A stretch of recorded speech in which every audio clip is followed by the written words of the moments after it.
I'm Richard August, the designer of Epic Encounters, and you're listening to Morris's unofficial tabletop RPG talk. This week, Morrus and Peter are joined by Shannon Appelcline to talk about managing an RPG community and researching RPG history. In the news, more Van Richten's Guide to Ravenloft previews, the Critical Role board game has been announced, the new Pathfinder video game gets a release date, Gen Con badges go on sale soon, and more, plus our favorite game in all the world, and a brand new sketch about how even the undead feel the call to adventure. This week on Morris's unofficial tabletop RPG talk. Today's podcast is sponsored by Branderstock's Polearm Emporium. You can find Branderstock's in Upper Ramsbottom Street in the town of Thornistons, just past Mrs. Cockle's Codpiece Boutique. Branderstock's Polearm Emporium sells a wide range of halberds, glaives, and bohemian ear spoons. Ear spoons? That's not a real thing, is it? Ridiculous. What is this nonsense anyway? I can't believe I'm reduced to flogging this low-class commoner tat to pay my rent. Anyway, go to Branderstock's for pointy sticks. All the tabletop role-playing news. We aim to amuse and we aim to enthuse. And Morris's unofficial tabletop RPG. Hello, and welcome to Morris's unofficial tabletop RPG talk. I am Russ, aka Morrus, or Morrus, aka Russ, and with me this week is... Peter Coffey from the Southampton Guild of Role Players. Russ, as ever, it is totally fantastic to be here. We have possibly our most long-distance guest ever. Our most long-distance guest, even further away than from Australia. Oh, it's a close one. Yeah, it's a close one. But I guess this week's in Hawaii. A fact of which I am immensely... I mean, this is burning envy. You can see it on my face. For those listening at home, Russ, in fact, has turned a lovely shade of bright green. Yeah, well, that's because I'm in a bright green room with bright green walls and everything kind of looks greenish in here. But anyway, our guest this week is Shannon Appelcline, who you might know from RPGNet or from his series of books, Designers and Dragons, both of which I'm sure we're going to talk about in great detail a bit later. But first of all, hi, Shannon. How are you? Hey, good to meet both of you. Doing great out here, as you said, in Hawaii. Yeah. Very early in the morning. Out there with the sun and the beaches, two things of which I am very, very, very little familiarity. The sun. I recall that. That's like a big light in it appears here about once or twice a year for 15 minutes or so. You may have seen it before. Well, I don't know. I've always been told if you see something very bright in the sky, call it into the police straight away. So that's very much what we're working on. Anyway, let's get on with the podcast, shall we? Let's get on with the show. Absolutely. So, shall we do some RPG news? I think that could be a good idea. I mean, we've been doing it for like nearly 3 years so far. I mean, isn't this a special episode in some fashion, Russ? Is it? Isn't it like our 150th? Oh, yeah. It's our 150th episode. I'd totally forgotten. Wow, 150 episodes. You're like, let's get something really big in. Let's get Shannon Appelcline. I was like, okay, yeah. It's the 150th episode. Fantastic, yeah. I've done this 150 times. Why? Why am I doing this to myself? I don't know. Terrible life decisions.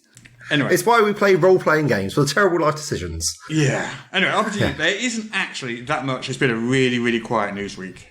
I've been struggling to find news to talk about. There's been like tons and tons and tons of previews of Van Richten's Guide to Ravenloft? Yeah, Van Richten's Guide to Ravenloft. But they're all images, they're all art pieces. And this is a podcast, which makes it really, really hard to talk about.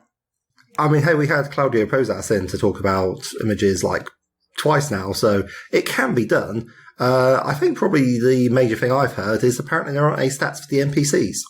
I did not know that. Have you been following the Ravenloft news, Shannon? I have been. It's been really exciting to see Wizards actually detailing worlds again. I was really lacking for a number of years under 5e, so thrilled to see that, especially such a classic world.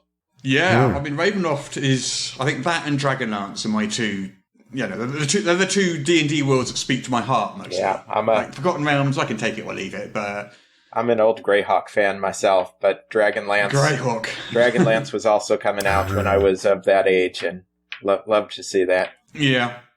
I've got my fingers crossed for that one. I'm hoping. They said they were going to cover 3 settings over the next year or two. Ravenloft being the first. 3 classic settings. Ravenloft being the first. I have my fingers crossed for Dragonlance. Yeah, don't know how it could be anything else. We'll see. Well, I don't know. A sort of Spelljammer Planescape crossover also seems like a popular kind of idea out there too. Well, there was that April Fool's gag, but yeah. Planesjammer, or whatever it was called. Planesjammer, the Planesjammer's Guide to Spellscape. Yeah. Fantastic, yes. But no, I can't wait for Ravenloft. This is like like sight unseen. I'll be picking this one up. It comes out next Tuesday. It looks gorgeous. Nice. We covered it. We covered the table of contents last week on the show, so we've kind of gone through it. But what I like about it is it looks like it's a toolkit for running horror games in D&D. And it has, I think, a section on how to run games, safety tools, how to address various kind of tones and genres of horror, from just sort of gothic horror all the way up to really nasty body horror and the sort of stuff I probably wouldn't personally want to play, but there are people out there that would. Yeah, it's great to see toolkits as a type of release people have been doing for a while now. It kind of opens up the scope of what a DM can do again, gives them a lot more agency and creativity, like back in the very early days of the hobby. Yeah. And also we've got an awful lot of updating of different domains. There's been some sort of gender swaps. They've addressed some sort of problematic cultural issues with some of them, and things like that, which I think is definitely an improvement. I mean, not that I dislike the original Ravenloft at all. I've got the original box set. Is there anything that you two guys are particularly looking forward to it? Is there anything about it that's really jumped out for you? I thought the Ghost Train that we completely theorised from the name of the setting in Eberron, that looked quite interesting. And yeah, I'd just be interested to have a poke around and see what ideas they had, and basically what things I could take and essentially reframe as my own. Well, it was all my idea. If they didn't want me to steal their ideas, they shouldn't have written them down and made it for sale. Well, I guess so. Shannon, have you got any thoughts on the book? I'm mainly interested in how they manage the continuity. I've seen them describing it as a soft reboot, and so it's going to be a question for me of how much do they keep of what's there, how much do they advance it as kind of an organic story, and how much do they just say, nope, this is the new Ravenloft, because unsurprisingly, I'm a huge fan of continuity, and certainly happy to see the changes, but I just like to see the continuing story. And certainly Ravenloft, with its realms and its myths, it's always had the opportunity for things to just totally change on a dime. And in fact, they've done that at least a few times. So I'm going to want to see what their meta story is, as it were. So my guess is I don't think it will be done via any kind of meta plot. I think they'll just kind of hand wave it a bit and just say, weird things happen, the mists do this, and now it's like this. There you go. Is kind of what I think is going to happen. I expect so. I mean, there's some detailed reviews out there which I've yet to read, so the answer is probably out there for if we really wanted to go and look for it. But I'm going to hang on until Tuesday and look at it myself. Yeah, fair enough. I quite like the not being tied to an established lore, because then I don't have to read, understand, and know everything in the established lore. It means that any players I have who are massive fans of the lore may still occasionally have surprises for them. Although obviously calling to an established lore can help, and I suppose knowing it can also be very helpful in order so that you may subvert those tropes better. Or sometimes just play straight into them. I can't remember the last time I actually ran a game in an official D&D setting. Long time. In fact, it was actually a Ravenloft game. It was Curse of Strahd. And that was and that was when it came out. And when did that come out? Like 4 or 5 years ago? 6 years ago? Yeah. It was a while. Try not to look directly how long ago it came out, Russ. It's been a while. Yeah. Okay. Anyway. Are either of you fans of the Trojan War? I've read a couple of books about it, so know the story. So I guess yes. So coming from, and I think already now available from Green Ronin, is Fantasy Age's Trojan War. So this is for their generic system, Fantasy Age, which has three variations. It's got Fantasy Age, Modern Age, and is it Future Age? What's the future one called? I think Future Age. I'd like Space Age. That's what I'd go Space for. Age. But I think Future Age is probably I think wrong. it's Future Age. I'm not sure. Anyway, it's got 3 versions of it, and this is basically a setting toolkit book for the Adventure Game Engine system, which is the system that powers their games. And it's all about the Trojan War. So if you want to play Greeks or Trojans or Amazons, this is the book for you. Yeah. Do you want to be smart like Odysseus or chop everything down like Achilles? Yeah. And just try not to be an unnamed extra. And be careful about your nice shirts like Agamemnon most. I always wondered what Odysseus's crewmates thought as he set off on his voyage home, and he said, "Right, let's begin this Odyssey." And his crewmates probably turned around and said, "Odyssey? I've never heard that word before. What's that?" And he said, "Oh, it's just a name for a thing that happens when you take off and only one of you gets home alive." Yeah, it's fair. I mean, it took 10 years, so that was it.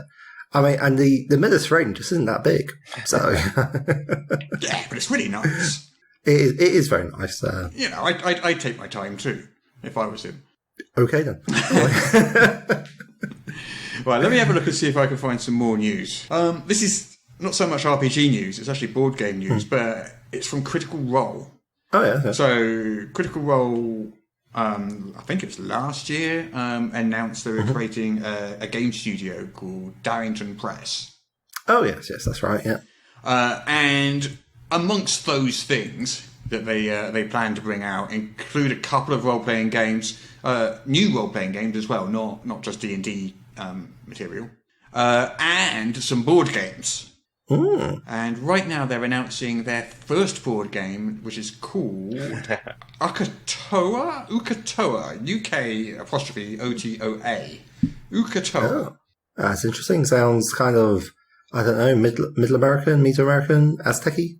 What's going on? So it says the name of the game comes from a monster that's been haunting the character Fjord in Campaign 2 since the start. And it looks like a kraken, basically. Oh, nice. Or like an aboleth type monster. And this is a board game which kind of is set in the same world as Critical Role's Adventures. Ah, I see. But deals specifically with the krakeny, monstery, seafaring. Like, is it a giant alien murder shark or a giant alien murder squid? Well, it looks like it's got a dragony head, though. It's got tentacles, but it looks like it's got a dragony head as well. It's apparently a little plastic dragon. So very rare type. Yes. Yeah. Ah, the plastic. Well, what sort of damage do they do when they use their breath weapon? Yeah. We do they like breathe out meeples or something? Yeah, maybe they shrink wrap people.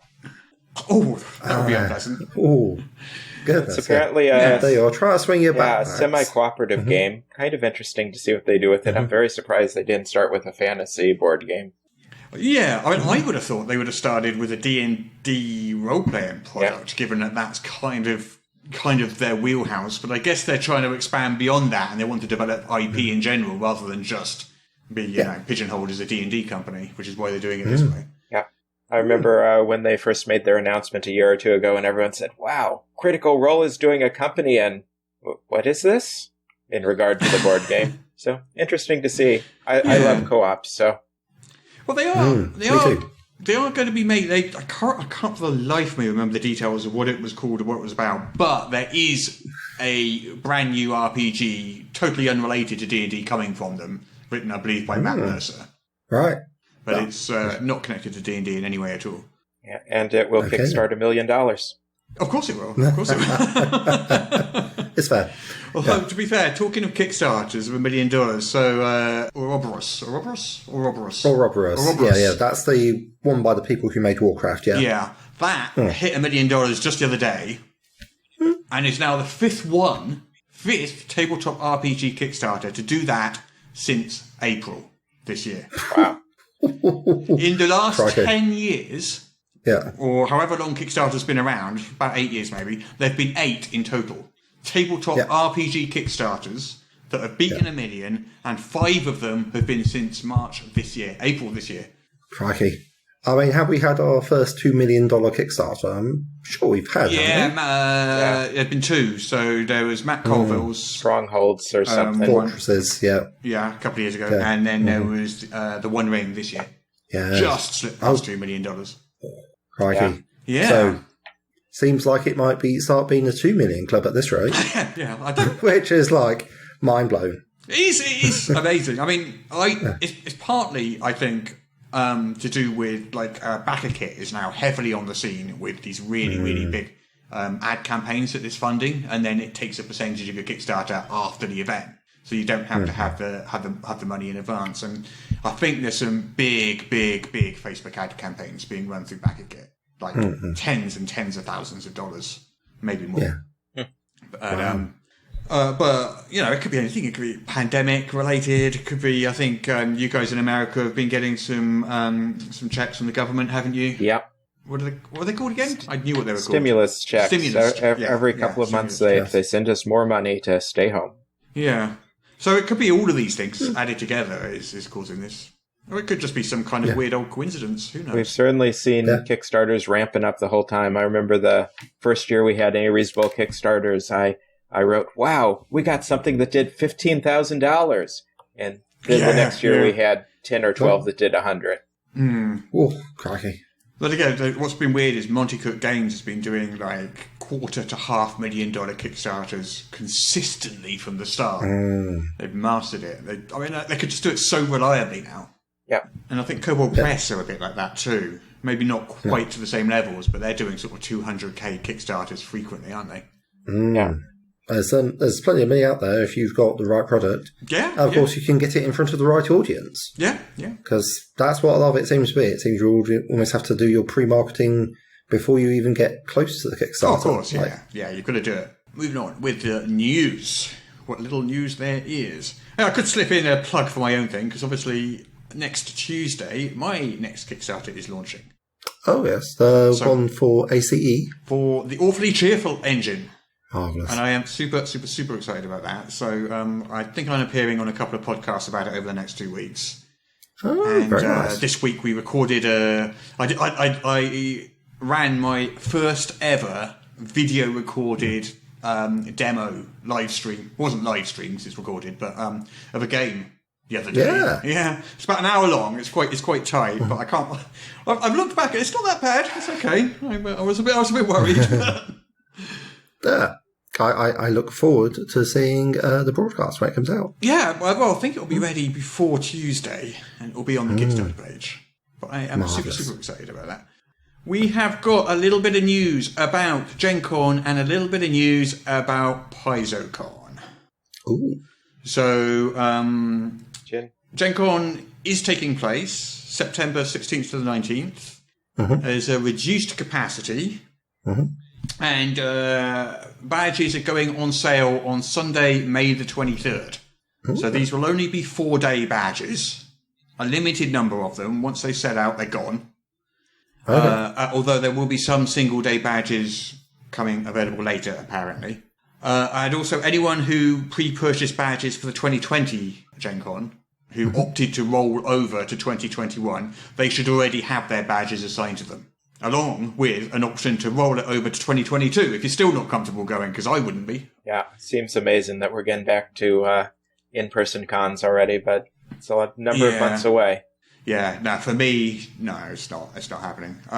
Maybe Dragon Con in December. Yeah, I think in the US right now we're hitting about 50% of people who have had one vaccination. That might be adults, but still. Yeah, and we've got new variants. We've got the Indian variant springing up over here now as well. So, that makes me nervous. I don't know. We'll see. We shall see. But anyway, that's Gen Con. As for PaizoCon, so that's May the 28th to the 31st. So that's literally just around the corner. And they've listed all the events for the convention on their blog. And that includes things like stuff for Starfinder Society organised play, which they've got a Year 4 storyline called Year of the Data Scourge. Year of the Data Scourge? A Year of the Data Scourge. Yeah. Okay. I make of that, I know about as much of that as you do. So. They'll have like panels live streamed. They'll have all the different events available for people to watch if you can't actually make it there. And I assume they normally have this sort of big banquet during PaizoCon, which I don't know whether they'll be doing that this year or not. And then during this banquet, they have a big sort of panel, a presentation of all their plans for the year to come. And that's where all the big sort of Paizo news comes out for each year. So I don't know whether that will be happening again this year or whether they'll not do it because of COVID. But I'm assuming that the news will come out some way or other. I guess we'll just have to wait and see. Yeah. Sticking with Paizo, sticking with Pathfinder, I think the last bit of news for the week is that Owlcat Games Pathfinder Wrath of the Righteous. Owlcat Games has announced a release date for it. Okay. So you can get your hands on it on September the 2nd. You can pre-order it now, and you'll get it on September the 2nd. And the second beta is available to Kickstarter backers already, if you back a Kickstarter. A mere 7 months to wait. Is that how far? September? Yeah. What is it now? I don't even know what it is. I thought you said December. September. My bad. Yeah. September. Oh, okay. Well, that knocks it down to 4 months. I don't even know what month it is now. What is it now? May. What year is it? I don't know. Dear me. I've been sitting here on Zoom for a year. I don't know what to tell you. I mean, honestly, listeners, he's just sat there with this big old Robin Williams beard, and quite frankly, it's like, are you cosplaying Japan, mate? Right, I think we finished with the news. That's it for the week. It's time to play our favourite game. It's time to play the game. Our favourite game in all the world. Guess the Kickstarter from just the name. Maybe it should be time to play our favourite game. Our favourite game in all the world. The game where I read out the name of a Kickstarter and you try and guess what it is from just the name. Shannon, I am going to assume you are not familiar with this game. I read about it, so... Now you get to experience it in real time. How about it? It is more fun than it sounds. Would you like to go first, Peter, and show Shannon how to do it or how not to do it, as the case may be? There'll definitely be a demonstration of some sort occurring in the immediate future. I'm more than happy to do so. Okay, Peter, are you ready? Okay. Hit me. What have you got? What is Broken Tales? I think this is a role-playing game all about mice with severe vision deficits who, in their attempt to scale a large grandfather clock and get back down again and return, had an unfortunate encounter with a farmer's wife. It's all... No, sorry. How are you spelling Tales? I should probably check that bit. T-A-L-E-S, not T-A-I-L-S. Well, that just completely throws me off then, doesn't it? Okay, so I should probably change from there. I think Broken Tales is a random adventure generator, which is consisting of lots of different tables which you can use to generate an adventure and the details therein. Beginnings, middles, ends, plot twists, with lots of D100 and D1000 tables. And obviously you can choose for yourself. It's Broken Tales because it's all broken up into these various sections. It is exactly not that. Oh, okay, fair enough. So what this is, it's an original RPG for World Anvil Publishing. And this is set in 18th century Europe. Ooh. And you are agents of the papacy. And you investigate supernatural threats. Wow, okay. So it's Catholic Buffy, it sounds like to me. Set in 18th century Europe. I was going to go with Papal X-Files. Or Papal X-Files, yeah. Yeah, Papal X-Files. Goodness, I mean, there's certainly a lot more long dresses involved than I normally associate with my games, but yeah, okay. I love the cover of this. It's a bright red book, red book with this black silhouette on the front cover. It's a gorgeous cover. Ooh. What's the silhouette of? Is the question. Kind of like a monstery, demony kind of like, you know those pictures where you've got to say what it is and everyone says it's a bat. What are they called again? Rorschachs. Yeah, Rorschachs. Yeah. Rorschachs. Yeah. It looks a little bit like one of those, except it's a little more obviously a demon. Unless I'm just seeing a demon and it is in fact a flower or something. I don't know, but I'm pretty sure it's a demon. I'm almost tempted to look it up, but I'm going to leave it and wait until I see it in the wild. All right, then. just so I can be totally confused, and then I can come back and say, Russ, did do you think that looks like a bat? It's clearly a insert X here. Yeah. Okay. Well, anyway. Yes. But that was that was not successful. Remind me never to take a Rorschach test. We can only go wrong. So I'm going to have to give you minus 500 points for that, I'm afraid, Peter. Oh, fair enough. Okay. So, Shannon, are you ready? I am ready. Okay. This one is called Unfamiliar. Release the Tiny Beasts. Unfamiliar. Release the Tiny Beasts. I'm not familiar with that one. It sounds like it could go if you just go with the very pragmatic about witches familiars. Possibly only the mice, because they're going to have other supplements where they talk about larger ones. Release the medium-sized beasts where you have the cats, and release the large beast where you have the dogs. But I'd say it's a supplement about familiars for D&D 5e because everything is. Okay. Well, you are correct. Not only is everything a supplement for D&D 5e, this also is a supplement for D&D 5e. So this, it's not so much a supplement about familiars. You play the familiar. Oh.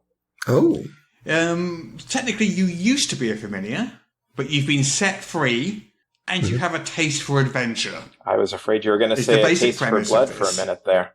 Oh, well, you may have that as well.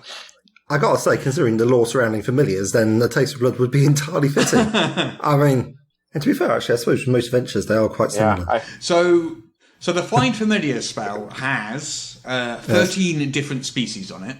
I could not name them off the top of my head, if you paid me to.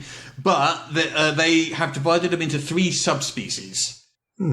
Okay. And from those 3 subspecies, you create a familiar with 6 special classes built around the familiar's abilities, and then striker on your own, and adventure as a cat or a mouse or whatever the other ones are. Bat, owl. An owl. Whatever. Yeah. Poisonous snake. Newt. Quipper, I think. Which a newt. The tadpole. How do you adventure as a tadpole, Russ? Now you're just being silly. Although how you going to adventure as a quipper, I don't know. It's like, do you get the other familiars to pull you along on, like, in a little goldfish bowl? Like maybe on a skate, a roller skate. Peter, stop it now. Stop it. You're being silly. We'll have no silliness on this podcast. Thank you very much. It is a very serious podcast. I would like to formally apologise to the creators of this game for in any way associating their product about familiars going on adventures. The cover's very cartoony. I don't know what I'm saying. On the cover, I can see. Well, let's have a look. I can see a rabbit. I can see a frog.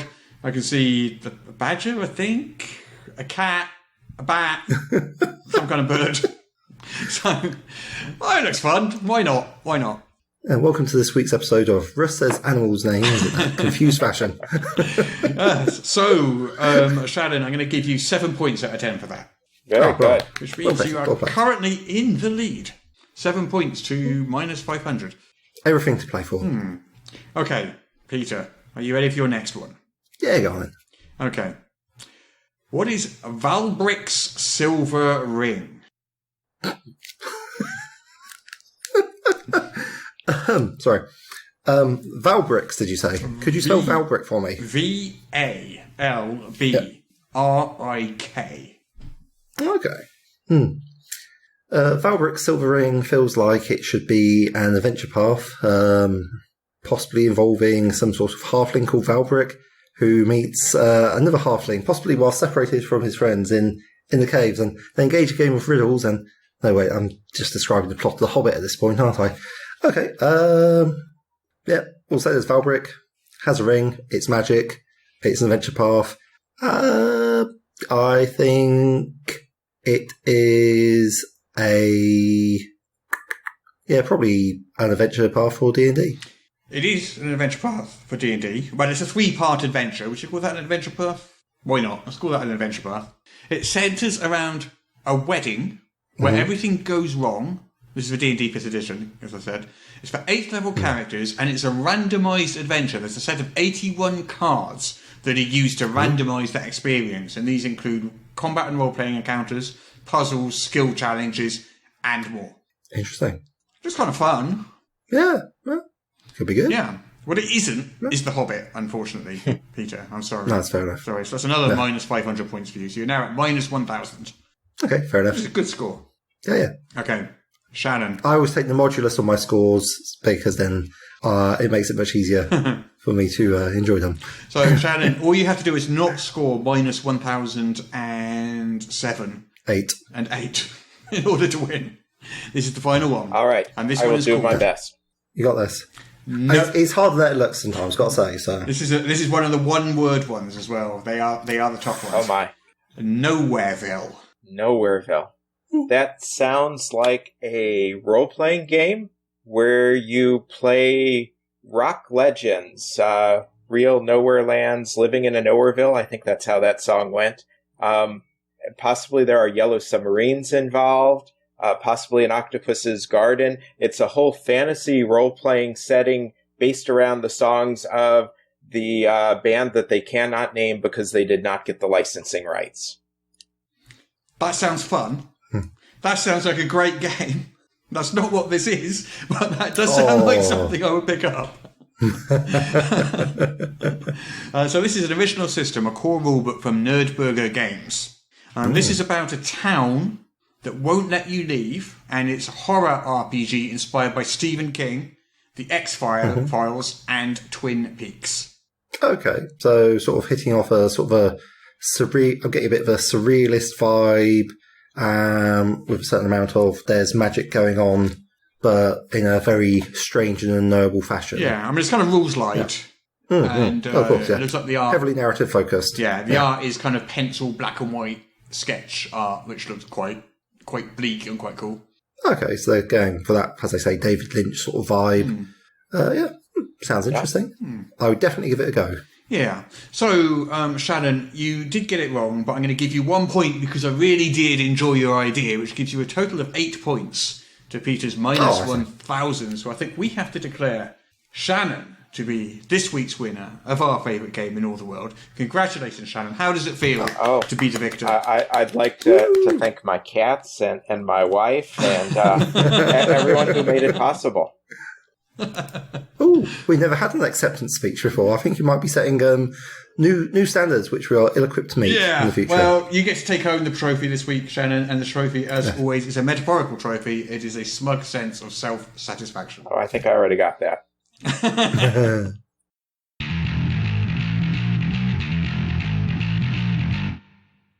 We have razed cities to the ground, decimated the armies of light, and cast a shadowy pall across the land. Yes, Lord Darkford, our evil knows no bounds. Who shall stand before us now? Who indeed, Joseph? Who indeed? If only I'd thought of this earlier. Me, a lich, and you, a Death Knight, make an unstoppable force when we combine our power. Your necromantic magic and my unholy martial prowess is almost too easy. You think so? It was no challenge. I feel something. Feel something, Darkborn? That's most unlike you. Well, unless you count up burning hatred for all mortal life. No, it's not that. It's something different. A pang. A pang? Longing. Are you sure you don't have indigestion? Ha ha ha ha ha. Good. As if an undead champion of evil could. You don't need to explain the joke, Joseph. Quite. But back to this feeling of yours. Yes, I feel there is something missing. I crave... distraction. Slaughter. Wrong west. No, that's not it. Knowledge. Annihilation. Ruin. No, more like... adventure. Adventure? Yes, adventure. I want to go on an adventure. My dear fellow, you have it all backwards. We are the adventure. We're the end bosses. Even so, I wish to plunder ancient tombs, explore enchanted woods, uncover secrets lost to the ages. You mean like a hero? Well, let's not get ahead of ourselves. We could ask Chargon, the demon lord, the 19th abyssal hell, to join us. And Countess Malachite, The vampire ruler of Barovaonia was mentioning that she felt a little bored at the last evildoer's ball. Will be the ultimate adventuring party. An archlich, a death knight, a demon lord, and a vampire queen. We'll travel into the borderlands. We'll explore the lost city. Uncover the shrine of the Kuatoa. Delve into the vault of the drow. Plunder the temple of the frog. Fetch the hill giant chief. Then it is settled. We shall form a new adventuring company. We'll show those heroes how it's done. Yes. The bards will sing of our bold deed. Now, all we need is a name. Yes. A name for our adventuring party. Something which sounds suitably heroic. Yes, something that conjures images of noble and gallant quests. How about the Order of Doom? No, we need to inspire. The Circle of Blood. Well, it doesn't exactly invite hope, does it? I see what you mean. Very well. Let's go with the Shadow Council. Look, think in terms of light, justice, and adventure. Something along the lines of the Iron Hand. No. The Obsidian Assembly. Oh, maybe. Of Death. No. The Hate Brigade. Oh, no. The Infernal Cult. No. The Toxic Foursome. Now, Lord Darthorn, I know you're an undead knight, cursed with an eternal existence of malevolent despair, but even you must have slow imagination. This reminds me of when we tried to form a band a few centuries ago. Start one of the Merry Blades. Good times. Hey, why don't we just resurrect that thing? Put the band back together, so to speak? Oh, yes. I'll get hold of the others. And so Darkthorn and the Merry Blades, who were not merry and were not blades, adventured across the realm and murdered hardly anybody. And they were acclaimed all across the land in the songs of bards and the tales of storytellers. And that is how a Death Knight, an Archlich, a Vampire Queen, and a Demon Lord came to be the kingdom's greatest heroes.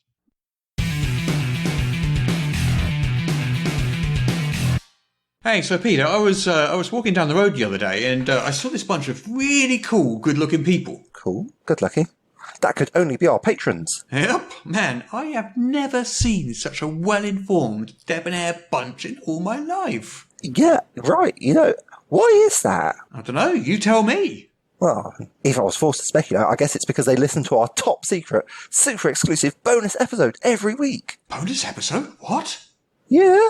Each week, our patrons get an extra half hour or even more of extra content that nobody else gets to hear. Oh, wow! That's amazing! Where can they find this? Oh, it's pretty simple. You just head over to patreon.com/Morrus and pledge a monthly donation. Anything from $1 to whatever you think we're worth. I did a scientific calculation once, just to see how much we're worth. Oh, yeah? How much?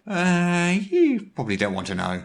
Probably for the best. Anyway, if you enjoy our podcast, please head on over to patreon.com/Morrus and, just pledge a little. That's patreon.com/Morrus, and thank you so much for your support. We couldn't do this without you. I reckon we could. Shh.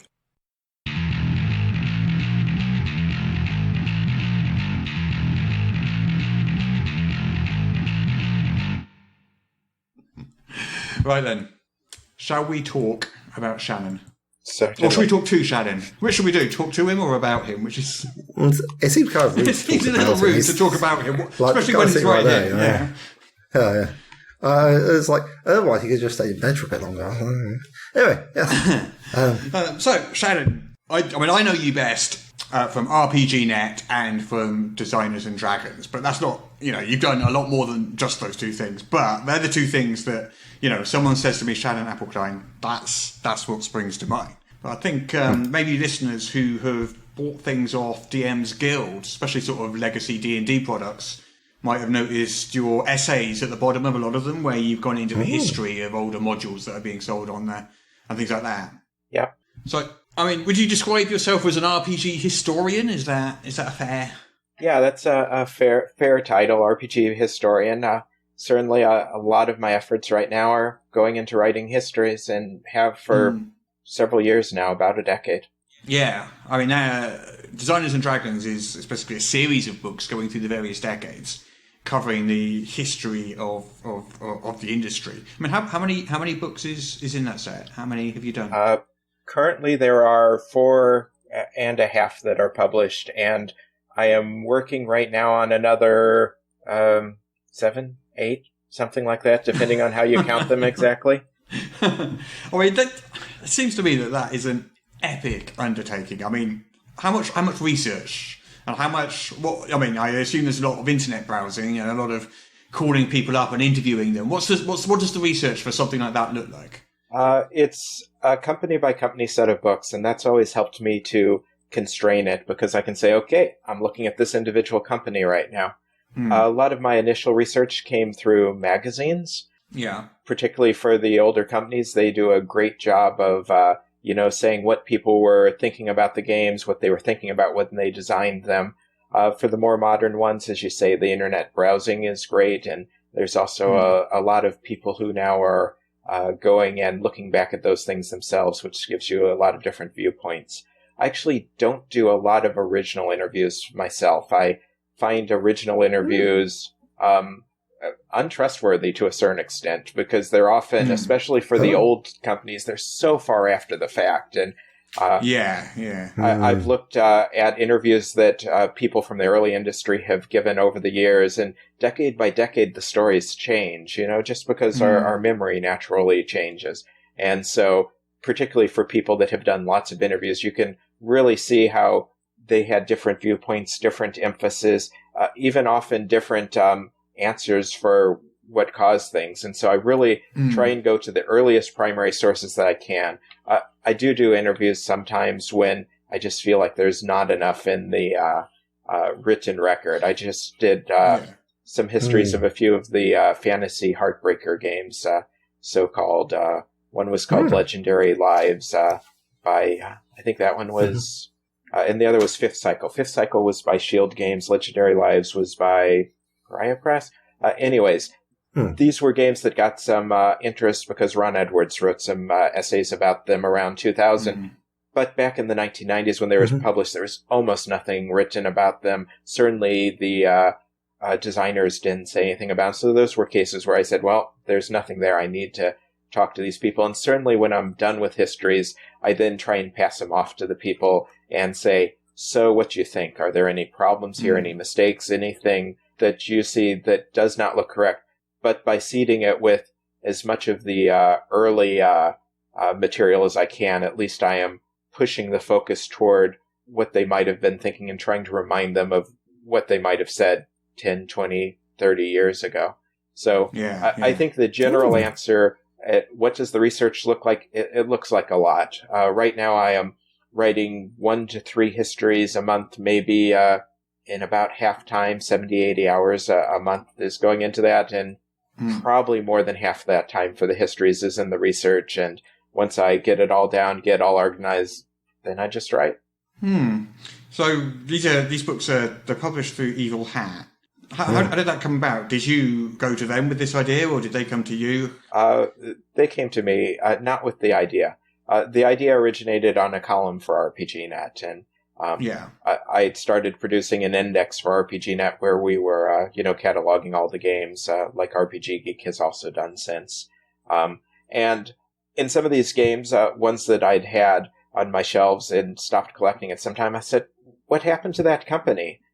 Imperium Games was one of the big ones. They did Traveler very briefly in the mid-90s. And so I started researching, and then I said, if I'm going to research, I should write a column for RPGNet, because as you know, when you're running a website, you're always saying, how can I get additional content? Oh, I guess I'll just spend extra time and create it myself.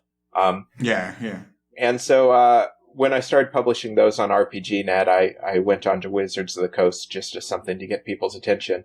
A number of people started approaching me and saying, hey, we should do these in a book. And eventually I produced a book through Mongoose, which was the first edition. And the Mongoose came out in slightly shorter print run than I wanted and slightly less edited than I wanted.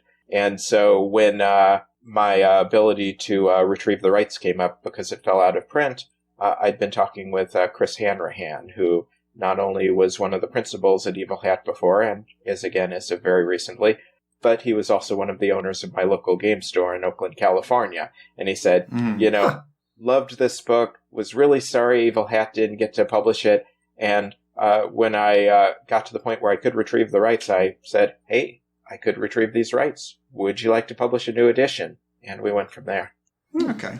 So what was the first company you covered? Was it the Coast, or was it the first one I wrote was Imperium Games, which was that publisher of Traveller. The first one I published, maybe the second one I wrote, I don't know, was Wizards of the Coast. Right. And from there I went on to some companies that I was very familiar with, which I kind of call the Chaosium nexus of games. So I wrote about Chaosium, Isseries, Green Knight, of which Chaosium's the only one still in business. Yeah. Well, the industry sort of starts in the 70s, and up until now, we're talking 40 plus years of the RPG industry. When you've been researching and sort of cataloguing all this information and all these different companies, have you sort of noticed any particular trends or changes? Oh. Has anything struck you as being... I've been very struck by the trends. You look at any decade and its role-playing production is almost entirely unlike any other decade. You look at the 70s and, everyone was trying to figure out, how can I do my variant D&D game? You did... I think they're still doing that, aren't they?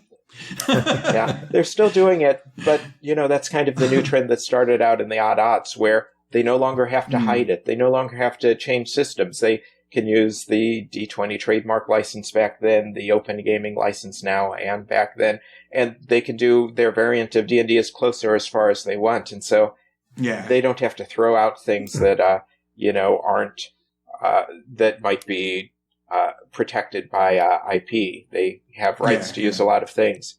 But I think right now, if you look at trends, you see this, I kind of see it as a really awesome convergence of three different trends of role-playing that appeared throughout the odd aughts. You kind of have the mainstream on the one hand, you have the indie games that appeared on the other hand, and you have the OSR on the third hand. And you kind of see them all blended in D&D right now, where it's a very mainstream game. Obviously, it's to a certain extent the mainstream game. But when they came out with 5th edition, they looked at things like, how can we use dice differently? And so they came out with advantages and disadvantages, which, are a system I would not have expected to see in any other decade, at least before the odd aughts.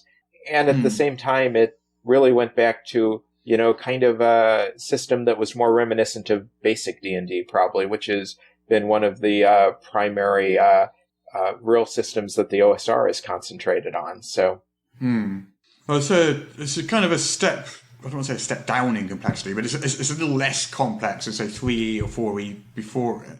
And that, I would think, kind of helped it become successful and helped it link in with the streaming audience, which made it more suitable for, Critical Role and all these other big streaming outlets, which form this kind of symbiotic relationship with the brand.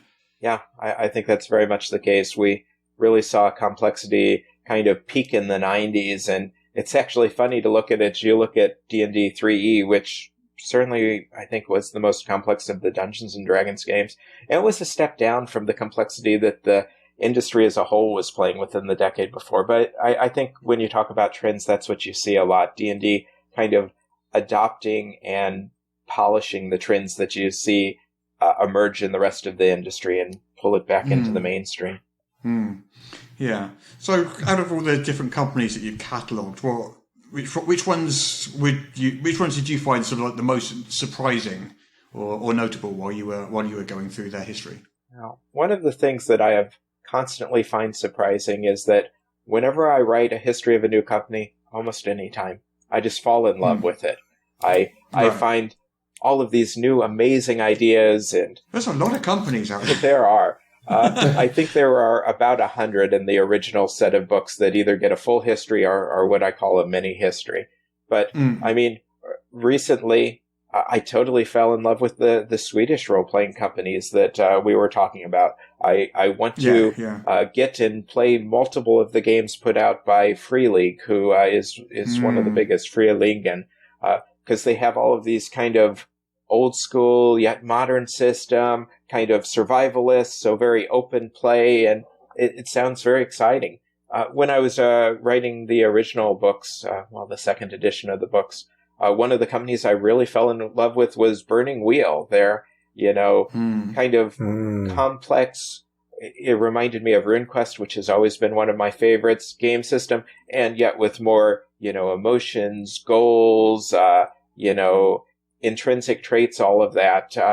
But I just am constantly amazed by the innovation of all of the games in the industry and by the kind of love that's put into it by everyone in the industry. I have, just piles of indie games that I would like to try out just because they all sound so neat. Yeah, I bet you're like me and you have shelves and shelves of games you'll never, ever have the time to ever play. Well, you may be shocked by this, but when I moved to Hawaii about a year and a half, I culled my collection by about 50% out of things I thought I was never going to play. I could never do that. I couldn't do it. Even if I'm never going to play it, I just like knowing that it's there and that I could play it. If I wanted to, I could play it. Yeah, having to put everything on a container that costs you by the pound gets you in a little different mindset. Yeah, I guess so. Yeah, so when you sort of ran, what was your role at RPGNet? I was the editor-in-chief. I oversaw things. I coordinated all of our columns and reviews, edited them very lightly. We don't do a lot of edited them. Published them. I also did all of the programming on the site. And I kind of dealt with the forums in that I was the back-end person that if our moderators and administrators who really took care of the whole site felt like a problem needed to be escalated to SCOTUS, and that was SCOTUS being the company that owned RPGNet at the time. If it felt like it needed to be escalated to SCOTUS, I was the person. That was usually legal threats. Yeah, I've had a few of those too. Yeah. They're fun. I enjoyed those. Yeah. So I kind of wanted to touch on you a bit because with Facebook and with Twitter and things like Google Plus, which came and went, and things like that, all these and Reddit and different social media platforms. I personally feel the forums and message boards, like have been around for sort of 20, 25 years now.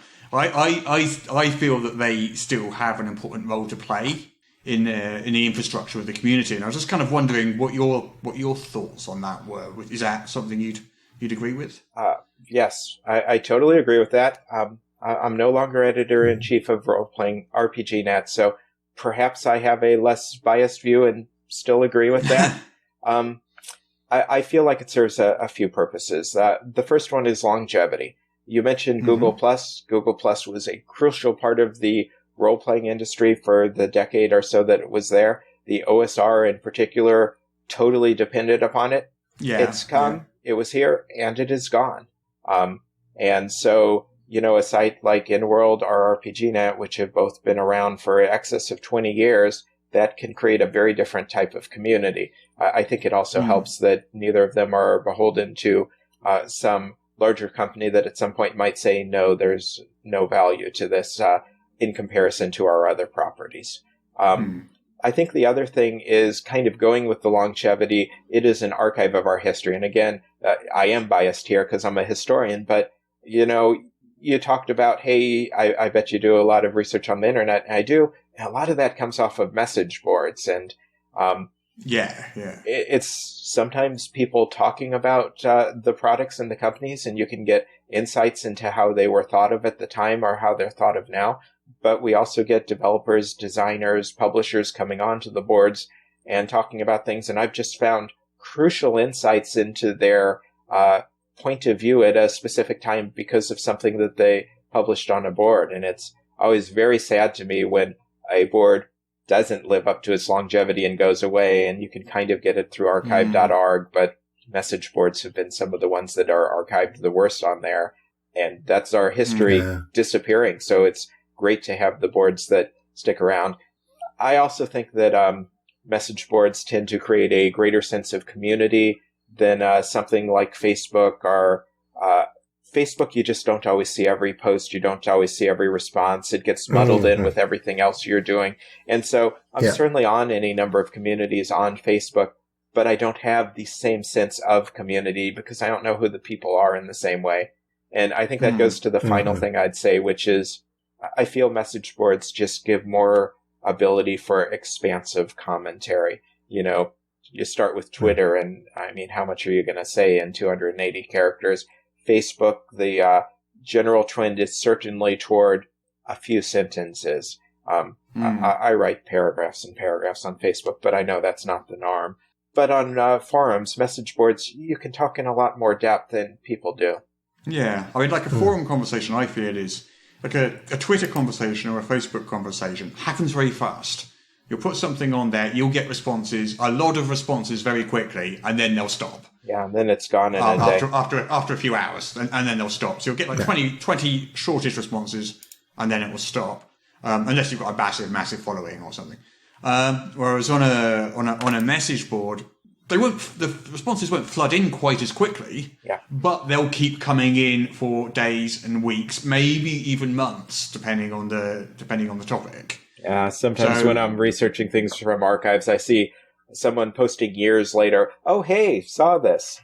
Yeah. Well, that was the other thing. Sort of on Twitter or on Facebook, there's the discoverability isn't there. Yes. So if someone's posted, say on RPGNet or on Ian World, they've posted, a short essay about some kind of rules mechanic that they love, they've fallen in love with, they so much so it's inspired them to write an essay, post it on a message board. If they put that on Facebook, some people will see it today, and then no one will ever see it again. Yeah, it's very ephemeral. And on Twitter, you could do a series of Twitter posts, and again, the same thing. Some people will see it right now, and then tomorrow it's gone. Yeah, I've tried to do searches on Twitter using their own internal Twitter search, and it's just very tough to get things even out explicitly searching on Twitter. Yeah. I mean, and same with Discord as well. Oh, Discord's even harder too, because that's literally a conversation, isn't it? It's a chat. It's more of a chat interface. So. Well, yes. I mean, you've got like the various conversations, even if they're gated to a specific room, trying to find it, nightmare. And certainly if you're not up in the same time zone as someone, or you aren't able to respond, then the whole conversation can have just moved entirely on. Yeah. I really think like being able to have multiple threads is a really strong part of any sort of message board, but does make it a lot of work to keep up. And one of the concerns I have is that Facebook and Twitter and other things like that, G+, they're often seen as replacements for message boards, and I never knew on RPGNet entirely how to combat that, to, really present this, because if we lose the message boards, I think we, as we've discussed, lose a lot of valuable things, but it's still hard competition. Yeah. Well, I mean, RPGNet and Ian are still going fine. They're still going strong, like 20 years later. So, we're not in any danger of disappearing quite yet. Yeah. And I'm hoping that we've got quite some time to go yet. I think you've done a great job of making sure In-World stays relevant by having news, by having columns often by notable people, and also by making it into a publishing empire. So I think all of those things together. Well, the publishing empire was kind of empire. What a word. The publishing branch, the publishing arm was kind of accidental. I kind of fell into it and then just never stopped. But I mean, it's the side that makes the money, isn't it? Yeah. You're not going to make a lot of money running a message board. Even with ads, no matter how popular you are, you're not going to make a lot of money running a message board. So the publishing side supports all of that. But I did kind of want to talk, one of the other things that a message board offers is a kind of, not quite curated, but definitely moderated community, which can't really be compared to something like social media, where pretty much anyone can say anything they like, and people can control their own sort of privacy settings and what they see, but you can't shape a community in the way that you can on a message board and create a certain atmosphere. So I'd say RPGNet has a different atmosphere to Ian World. Both of those sites have a very different atmosphere to certain other, which we won't know, certain other places, corners of the internet. And all of these are deliberate, cultivated atmospheres, based on rules of modulation, the types of people that end up being attracted to those places, the types of people that come and go, and the types of people that run those places. And I think that's really important too. I think so. Moderation is crucial. It's, I think, where RPG gets the majority of its flack as well. People unhappy with the moderation, but I've seen totally unmoderated communities in role-playing and board games a lot, and they're just not fun to be on for me. Yeah, I agree entirely. No.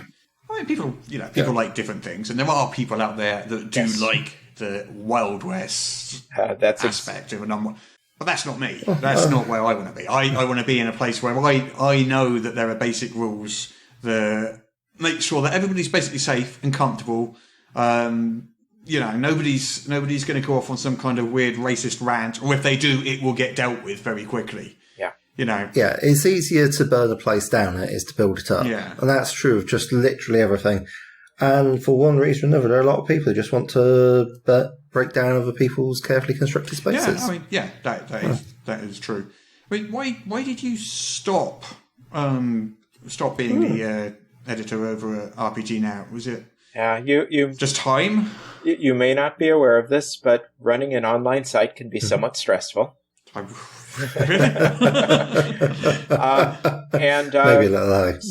started last year, I moved to Hawaii, and I decided I wanted to remove the big stressors and the big time sinks from my life so that I could be a little less stressed and so that I could have more time for my own stuff. I said I'm working on, by various counts, 7 or 8 books right now.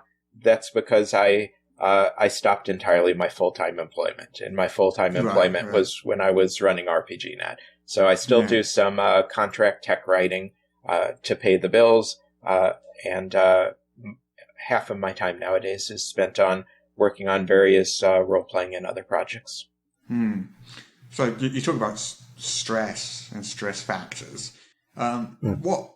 I mean, I think I know the answer, but what are the biggest sort of things that would cause you headaches and heartache when running something like that? The absolute biggest one was always having to worry that the machines were online. Because when you're running sites, at least the way we were running them, you're responsible for the site staying up. And so I would get home from, gaming day, bicycling something, and the first thing I do is, pick up my phone. Has any site crashed? And that begins to wear. I'm very familiar with that behavior. That begins to wear after 20 years or so. And so, I found in the last year and a half since I've left that behind that I can get home. I can have been totally out of communication on my iPhone for half a day, which is common in a lot of places on Kauai here, just due to limited cell phone. And I can not think to check in until the evening or something. And wow, that's amazing.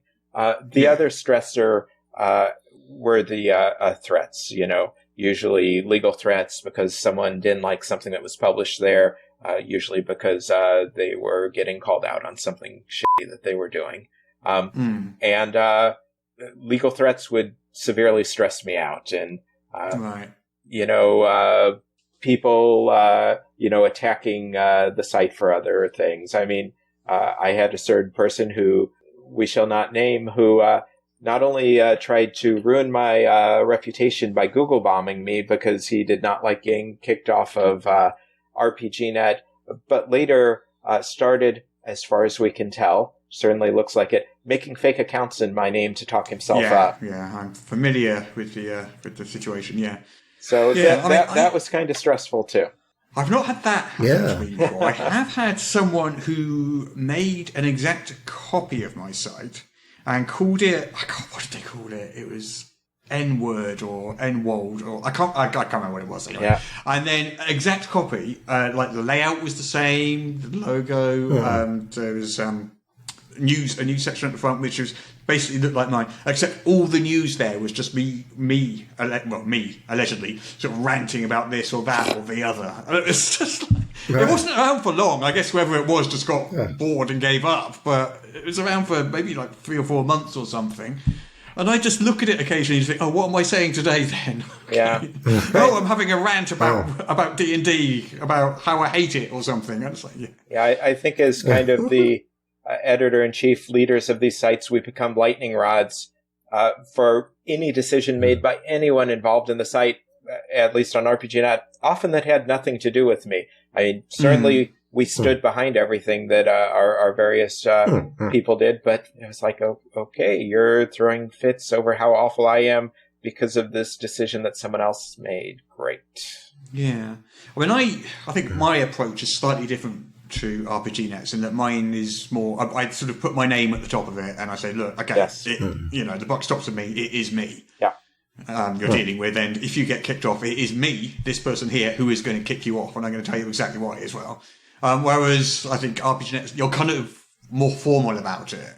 I will often, make judgment calls myself. Whereas you'll have processes, you have a much larger team of moderators over there than I tend to use.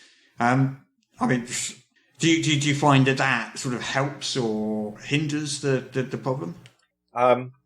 First of all, I would say that the moderators and administrators who, are kind of the higher level moderators totally make the site. They are the ones that, in my opinion, made it work. Everything from the, hey, we had a worldwide team. They still have a worldwide team.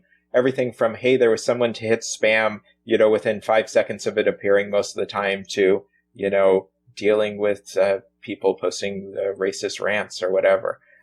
As for the more specific rules, it's hard to say. I mean, we would point to them. We would say, hey, you're violating these rules in this way. The goal was to say, hey, we have these rules. You should know what these rules are.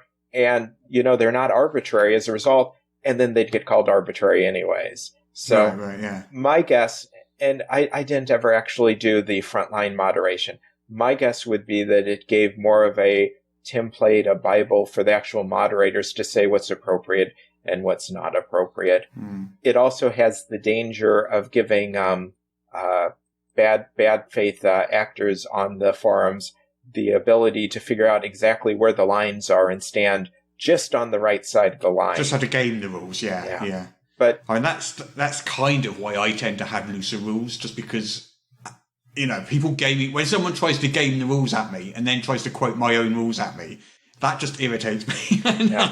And on RPGNet, at some point it got noted, hey, it's really the spirit of the rules that we're talking about, not these specific words. And if there was someone who was line dancing like that, they would eventually be removed from the site. One of the things that I learned on Skotos that really kind of put our RPGNet's moderation into perspective for me was that one bad person on a site could cost you 10, 50, 100 good people on the site just because they drove them off. And so that's why I thought the community work that the moderators and administrators, did constantly was very valuable. Yeah. I mean, there's this other sort of side of it where people sometimes bring up the issue of sort of justice or fairness, which I think I find it important to point out that that's not what I'm here for. I'm not here to try you in a court of law. I'm not here to... All I'm here to do is to make sure that this community remains a safe, welcoming place. And... it's not to balance the scales on any given person or anything like that. It's to look at the overall community and to just each time do what's best in that situation. Yeah, I mean, if all this was taking place in a coffee shop and someone decided to get up and start arguing with all of the patrons, nobody would ever question that maybe this person should get out and find a different coffee shop to patronise. I mean, my analogy is you're in my house, so This is how you're expected to behave in my house. You can come to my house if you like. You're welcome. You have to behave in this manner. If you do not behave in this manner, then you have to leave my house. That's all there is to it. And I don't feel that having to go out of your way to justify it to people is worth the effort. At some point, it's just go away. I think that RPGNet and InWorld are both very welcoming sites that have pleasant demeanors. And that there are sites that have, in my opinion, unpleasant demeanors. And so there's a choice. If you want to go somewhere that you can, get into great arguments and fight with people and, prove you're right and they're wrong, they're out there. And if you want to, talk about elf games and, ways where you're not going to get called nasty names, they're out there too, and you totally get their choice. And I totally understand that people like both of them, and RPGNet and InWorld have both just chosen to go on the welcoming. Yeah. So do you still read RPGNet a lot now that you've left? I don't read it a lot. I sometimes use it for research, like everything else. But my overall reading has definitely gone down, which is a pity. There's some forums on there that I like that, really speak to things that interest me. But I'd say actually I look at InWorld and I look at RPGNet, very similar amounts. The only difference being that I sometimes do coding fixes for RPGNet and I don't for InWorld. So the way RPGNet's set up is also slightly different to InWorld, in that you have a sort of tangency section where you will allow talk on politics and subjects like that, which I strictly won't allow anywhere on my site. I mean, can you talk a little bit about the decision to do that? Because for me, I was like, that just is creating work for myself. Yeah, and also, like you say, a lightning rod, because every single decision I make on that is going to be called into question. Yeah, I could not tell you the original reasoning why it got put in. My guess would be, hey, people want to talk about things other than role-playing, here's a place to do it. But, I started working with RPGNet kind of very casually in 2001 when Skos got it, and more fully in, I think, 2005 when I took over as editor-in-chief. So there's a lot of things in the 10-year history before that I couldn't tell you. I can tell you that what the moderators and administrators have said more recently is that they feel like it generates a personal community that, you don't necessarily get quite the type of community just in the role-playing straight boards. You can find out more about who people are in real life. There's tangency itself, which is political often, but not just political. There are specific groups for everything from LGBT to, crafting. And so there's just a lot of different ways that you can interact with people, see different parts of their identity than just the role-playing part. And I think the feeling is that creates community. I don't know for sure. I would certainly agree it is a huge amount of work. Certainly I've heard the moderators and administrators talk more about having to resolve things in tangency than just about anywhere else except our D&D forum. The D&D forum is still number 2. Really? Yeah. That surprises me. Why do you think that is? Well, the D&D forum long had various edition wars. I think it's finally maybe quieted out recently, but from 2000, we actually didn't have it in 2000. We created it sometime.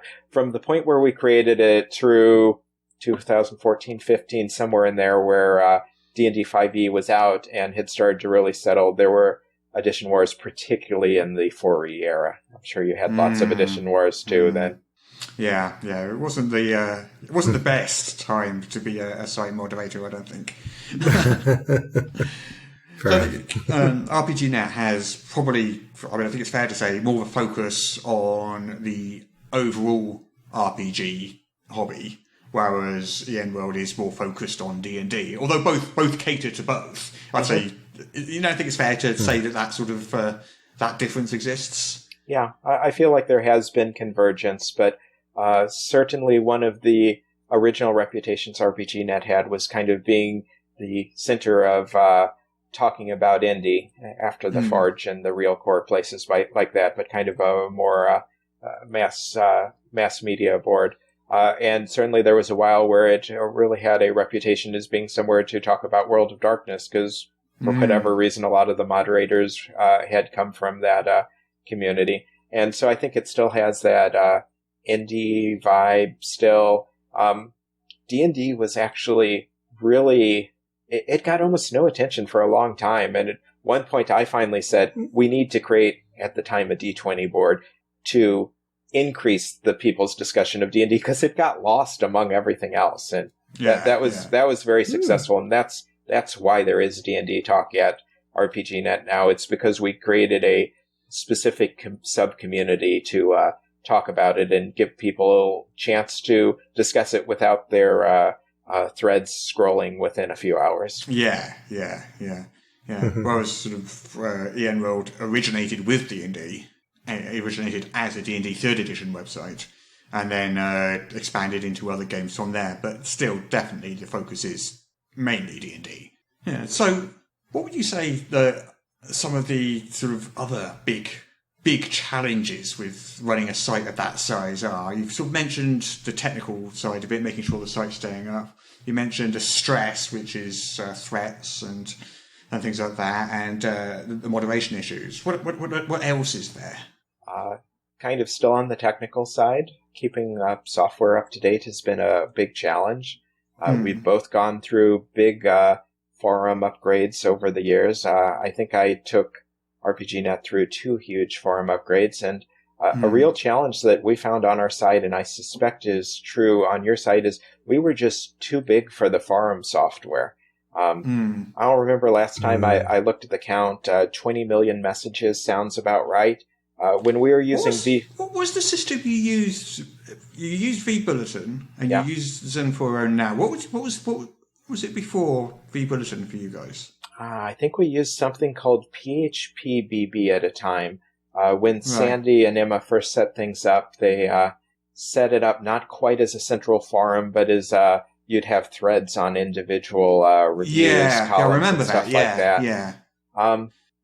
I think it was from PHPB to vBulletin to Zen4.0, and that we went through several major incarnations of vBulletin, and they were always challenging as well, because, at the time we had maybe 10 million, 13 million messages, and the upgrade software just wasn't set up for that. And so we'd get into the upgrade, and it would say, I'm upgrading your posts table, and 12 hours later, in some cases 24 hours later, it would still be doing it, and you'd be like, is it working? Is it not working? How long is the board going to be down? So we found those upgrades very challenging. There's also a real challenge just to keeping the whatever content software you use up to date. All of the stuff on RPGNet other than vBulletin is home rolled, and so Sandy Antunes wrote a lot of the original, and then I rewrote a lot of it, and just the way things get upgraded, it's all constantly breaking. You have things that are working 100%, and a year later, 2 years later, 5 years later, some of it's no longer working because of upgrades to the operating system, to the software you used. And so it's all very challenging too. I also found the question of how to really advertise the board always be challenging. I think we never did enough of it. I think some of the things you're doing, as I said, are good for that type of thing. And finally, I'd say content management. Not just managing it, but always finding the new content. And RPGNet's content is all volunteer-based. I don't know if that's the case for EN-World or not. But there were certainly always people interested in doing it, but, getting the time, and, that's the biggest thing. You said these boards aren't really going to make us the money that we often support it with other things, and that was largely the case for RPGNet too. And so when you don't have a lot of money coming in because the advertising model is not really that great, how do you make the time to do all of these things to make sure that the site doesn't just slip away into irrelevance, broken code, shrinking community, all of that? It felt like it was a constant treadwheel often. Yeah. I mean, we approach that a little differently. There's quite a large monthly budget for columnists and stuff like that. But I only started doing that only a few years ago. Yeah. Like, up for the majority of the site's existence, it was all me writing everything. But that got too much, just like every single day. And if you missed a bit of news, you're like, oh no, I've got to get home and write about this. Wizards of the Coast have just announced the 6th edition's coming out. I've got to get home and write, And I had to get that monkey off my back, because that was, you talk about the stressors, that was the biggest one for me. Yeah. Just always having to be on top of that every single day without fail, getting up and writing the news. And sometimes you sat there and just, I don't want to do this. Just don't want to do this. I'm not interested in writing about these 15 different, supplements that have come out this week. And, and getting that off my back was probably the best thing I did. Although it's not cheap. Yeah, but I certainly noticed when EN-World started paying for content, because I was like, wow, they got some people on there that I really want to follow what they're writing now. Not that I did before, but there were some people that were super exciting. Well, that also meant for us sort of, I was able to go from, because I was never really that interested in blogging and putting my opinion out there. Yeah. I didn't really think anyone would care what I thought about something. I haven't written reviews in nearly 20 years because, the idea of writing an essay about why I hate something, I just can't even imagine doing that. So it wouldn't be reviews anyway. It would just be recommendations. It would be stuff I liked. It's been a long, long time since I've written a review. But what was I talking? I've forgotten where I was going now. I went off on a tangent there. I totally forgot where I was going. You do appear to have gone off on one, I can't say. What was it? Oh yeah, originally I was just writing news. It was facts. I was just listing facts. And that is very different to, I guess, creating content, creating reviews, creating articles, creating opinions and editorials and stuff like that. So that's the stuff that I was able to start doing once I started bringing in other columnists. All the stuff that I didn't want to do, basically. Yeah. Good to be able to do that. Yeah, I mean, I think I've been lucky, and definitely the publishing side supported that. I mean, was there? You've sort of touched on the finances of RPG now, and obviously you can't talk probably too much about that because it's not your information to share. But I mean, I'm kind of familiar with pretty much how much a website of that size makes in advertising. It's not a lot. It's not a lot at all, and I pretty much know exactly what the server fees, hosting fees, and stuff like that are all going to be. Yeah, the hosting fees, I was very pleased to see over our time there really dropped.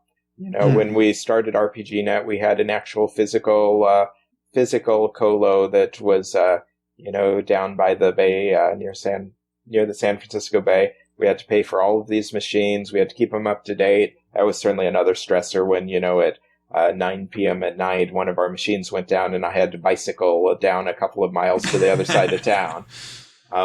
But 5-10 years ago, we were able to move those all into the cloud. And not only did we suddenly have less upkeep costs, less upkeep stress, but it was cheaper. And so I've been pleased to see that come down a lot. And we have really reliable, fast virtual machines that have just been getting better by the year without going up in cost. So. Yeah, that's a step that I've never actually taken. I still have that physical colo set up down in Florida, actually. And it's been like that for the same company, Cyberstreet, for about 20 years now. Yeah, at least for us, we were able to half or third our overall costs. This was some other games that we ran too, not just the site. The site itself was like 3 out of 10 or 12 machines that we had. Yeah. It was a big change. So do you ever sort of look back fondly and sort of regret having left, or are you just happy now that's all behind you? I'm very happy it's behind me. I still am doing coding on the index there because it kind of goes hand in hand with the work that I do for Designers and Dragons. It lets me catalog and see productions in a way that's better than, at least for me, than any of the other tools out on the internet. And so that, still gives me, a very foundational access to the machines. Rose has, the new editor-in-chief has my contacts, so if there's any big problems, I can help them out with it, just, not on an emergency basis anymore. And so I can kind of still access the community at kind of that backroom aspect that you get when you're in a community of this, that I think you would really regret losing if you suddenly had it and then didn't have it. But I don't have as much responsibility and certainly not as much stress. So I kind of feel like I get the best of both worlds. I can stay involved as much as I want, and I can keep my hands off of the stress as much as I want. So Peter here, he's definitely more of a Reddit fan, aren't you? Well, I don't know that. I have been on Reddit. Which I argue is a message board. I quite like message boards. I like being able to follow definite things. I haven't really been very active in it lately because I've just said I'm not particularly interested in D&D. I will follow D&D memes, which is post amusing pictures, and the rest of the time, there's nothing really to be said. It's like we've had so little content over so long that it's like, fair enough. It's like, all the conversations feel like they've pretty much been had. Yeah. And it's just people rehashing them. I noticed that definitely on my side. I don't know if you noticed that on RPG Net, that basically every conversation has been had 1,000 times. And every conversation is kind of a variation on a conversation that happened 2 months ago. I feel like we still see a lot of innovation because there's still so much innovation in the industry. Oh, yeah. I was thinking specifically of stuff like 5th edition D&D. Yeah. In terms of RPGs, I think it's an absolute creative bloom. I'm finding Twitter quite useful because that allows me to see people who I otherwise would basically have no way of seeing. People from, I would never have heard of the ASEAN movement, which is what is that? Southeast Asian. It's Southeast Asian RPG creators, and they're working together and boosting each other. Yes, I have heard of it. You've heard of that. We've had people from that movement on the show, and things like Swords for OSR, which is how, of course, I came across a chap we had who was talking about This Is Not a Place of Honor RPG. Came across him from a Reddit post, but it's like following the OSR scene. There's a lot of very interesting stuff out there, but I find I'm not necessarily picking it up on message boards because, So Twitter has been where I've been lately. I think Twitter is definitely one community, or a place where some communities gather. Facebook is another, and message boards are another. They don't interact all that much, do they? They are kind of siloed, I find. No. Yeah, it's all very strange. And it just feels like there's a lot of atomization and I'd agree. Fragmenting. Yeah. I'm sure there's a whole world of interesting stuff going on YouTube, but again, there's people they have conversations with videos apparently, because you see videos which are replies to other videos, and then someone makes a video that's a reply to a video that's a reply to a video, and it's that's just too much for me. I can't start diving into that rabbit hole. Well, 100% fair play to them. It just seems like a lot of effort. And so I don't know, it's just trying to find interesting people saying interesting things, and that's largely where I go. I've definitely seen some good stuff on RPGNet, definitely seen some good stuff on the in world.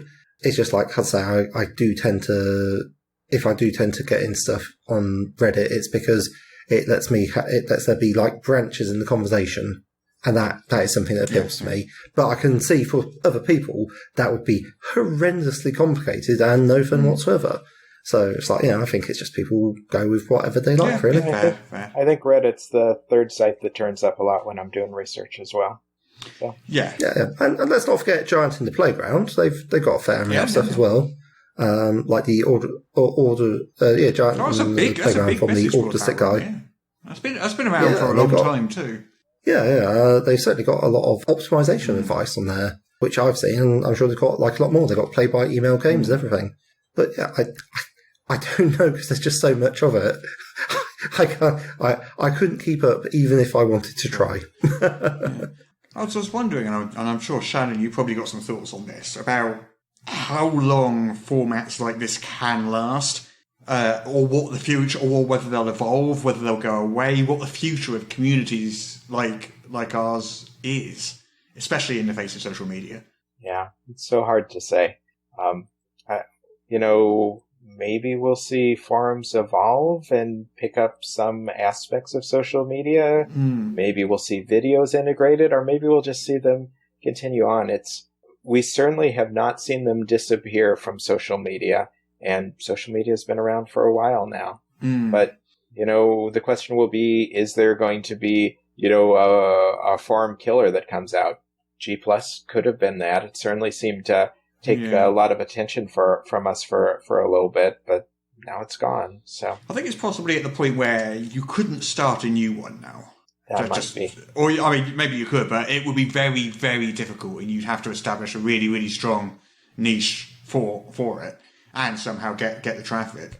But I think those that have achieved a certain critical mass and that have been around for a while, to me it feels like they're doing just fine at the moment. They're not declining yet. They're trundling along. The software is getting better and better. It is, I think, getting closer to social media with some of the features it has. You can do likes, and you can do all the different privacy controls and all these different things that modern message board software offers you. So I think we're going to be around in this form for a good while yet.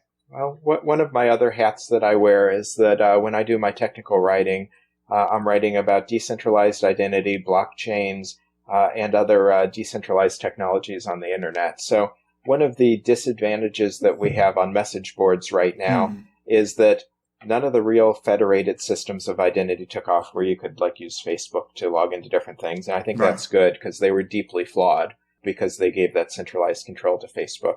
But, maybe in another 5 years, we'll see some of these decentralized identities where you actually hold your identity token, no one else, start to come about. And if you could use that to log into a lot of different sites, that might start to give it the advantages of the kind of central feeling of everything being there on social media. And maybe there will be ways to kind of share content back and forth between sites. So it's all just going to merge, basically. Yeah, if we saw the sites, merge or just kind of be able to share things in a very organic way, that, might be something that really pushes it up above social media. And I think some of the decentralized identity work that I'm helping people with might be pointing in that direction. Yeah. I mean, there are sort of not moves towards it, but there are elements of that there already. You can log in via Facebook into various sites. Yeah. You can share you can press buttons to share content on Facebook when you want a message board and vice versa.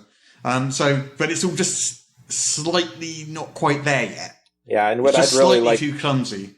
What I'd really like to see is, you and I both use our RPGNet and InWorld. I'm not RPGNet anymore. Both use Zenfurl. So wouldn't it be great if Zenfurl presented a way that, we could share content, share identities in a very organic, peer-to-peer way between us. And then we don't have to depend on a third-party intermediary like Facebook. Yeah, I mean, I think if there's probably third-party mods out there which allow you to do that sort of thing, but the core software, no. There's things like Tapatalk, the mobile, that is very much trying to do that as well. You have one Tapatalk identity and it allows you to publish on any one of 1,000 different forums. Yeah, so that's the type of thing that we might see changing forums and kind of increasing their relevance again. Yeah. All right, I think we need to start winding up now. Shannon, it's been a real pleasure. I'm so glad to finally actually meet you and get to talk with you and actually put a voice to the base. Yeah, it's been a pleasure talking with you too. It has been a real pleasure, and I hope we can do this again sometime. Definitely. Bye-bye then, Shannon. Bye.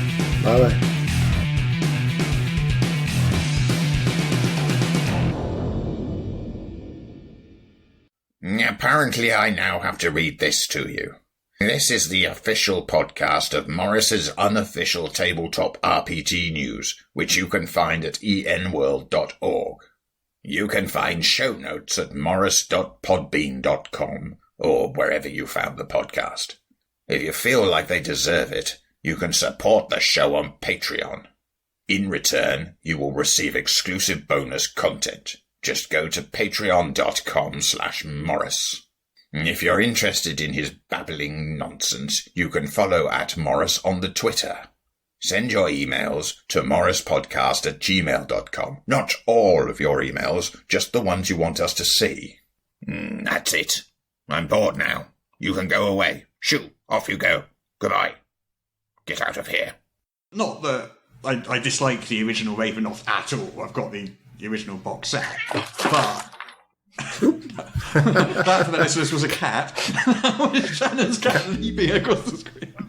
Well, quite frankly, I was expecting there was just this tiny little furry face on the side. Yeah. It was just gradually creeping more and more into the front, and that's absolutely fine. Yeah, and I only wish Monty was here, but he's currently sleeping off dinner. Fortunately, I have earphones on, so Hudson, who's asleep under my feet, my dog, didn't hear that. Otherwise, he'd have gone ballistic. Do not speak the beast's name lest you waken it. Oh, poor Hudson. Nice. There we go.